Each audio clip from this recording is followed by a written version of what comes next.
देखिए जापान में एक बीमारी का उत्पन्न हुआ है, समझ गए। बहुत ही खतरनाक वो बीमारी है। कहा जा रहा है कि एक ऐसा है कि वहां के लोगों को एक ऐसा बैक्टीरिया उनके शरीर के अंदर में चला जा रहा है कि उनका मांस खाना शुरू कर दे रहा है। यानी कि जैसे आप मम्मी फिल्म में देखे थे कि एक जो होता था कीड़ा होता था, जैसे ही आपके हाथ पे आता था तो क्या होता था, आपका अंदरे अंदरे मांस खाना शुरू कर जाता था, करेजा उरेजा तक पहुंच जाता था, सब मतलब लीवर गुर्दा किडनी जो सब खा करके निश्चित कर देता था। उसी प्रकार से कहा जाता है कि जापान में वो बैक्टीरिया ऐसा आया है, उस बैक्टीरिया का नाम है फ्लैश ईटिंग बैक्टीरिया के नाम से हम लोग जानते हैं, क्योंकि मांस खाने वाला वो क्या है, बैक्टीरिया है। तो मांस खाने वाला बैक्टीरिया होने के कारण उसको नाम रख दिया गया है क्या चीज, फ्लैश ईटिंग बैक्टीरिया, समझ गए। ऐसे कहा जाता है कि उसको अंग्रेजी में हम लोग क्या बोलते हैं, ऐसे कि टॉक्सिक शॉक सिंड्रोम उसको बोला जा रहा है। उस बीमारी को क्या बोलते हैं हम लोग, टॉक्सिक शॉक सिंड्रोम बोला जाता है। अगर जिस व्यक्ति को बैक्टीरिया पकड़ लिया या जिस व्यक्ति के शरीर में बैक्टीरिया पहुंच गया, उसका 48 घंटा में बाबू मृत्यु हो जा रहा है। उसका कितना, 48 घंटा में मृत्यु हो जाता है। यानी कि 48 घंटा तक वो जीवित रहेगा, 48-50 घंटा तक वो व्यक्ति जिंदा रहेगा, अगर उसको सही इलाज नहीं दिया गया, उस बैक्टीरिया का एंटीडोट नहीं दिया गया, समझ गए, तो उसको तुरंत क्या कर देता है, उसको मार देता है, जिसके शरीर में वो बैक्टीरिया उपस्थित होते हैं, समझ गए। कहा जाता है कि मृत्यु दर 30% हो गया। अगर 100 गो में से 100 गो किसी व्यक्ति को हो जाए, 30 गो को गुलबी घाट पहुंचा ही दे रहा है, समझ गए ना, 30 गो के मार दे रहा है, समझ गए ना।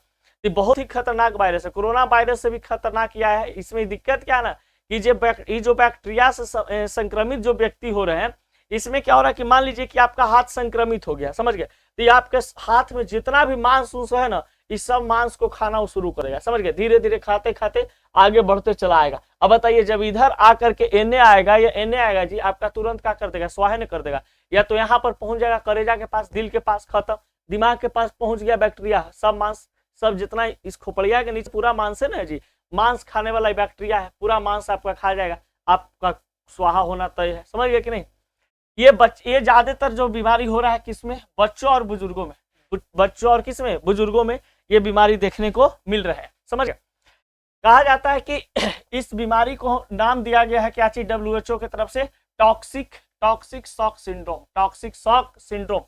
और ये कहा जाता है कि ये जो बीमारी, ये जो टॉक्सिक शॉक सिंड्रोम थे, जो फ्लैश ईटिंग बैक्टीरिया जो आए थे, उस समय जापान की बात करते हैं कि 2023 में 941 था। लेकिन इस साल की बात किया जाए तो अब बढ़कर के एक साल में कितना हो गया, 977 था, समझ गए, 977 हो गया। यानी कि कोरोना वायरस से भी खतरनाक बीमारी है। इससे आपको ये बताने का मतलब ये नहीं है कि आप इससे डर जाए, समझ गए। ये इसलिए बताया जा रहा है कि आप ये बैक्टीरिया जो भी होते हैं, संक्रमण बीमारी जो भी फैलता है, एक दूसरे के संपर्क में आने से फैलता है, समझ गए। अब एक दूसरे के संपर्क में आने से अगर फैल रहा है तो काहे ना डिस्टेंस मेंटेन किया जाए, समझ गए, जिससे हम लोगों को ये बैक्टीरिया हमारे शरीर में ना पनपे, समझ गए।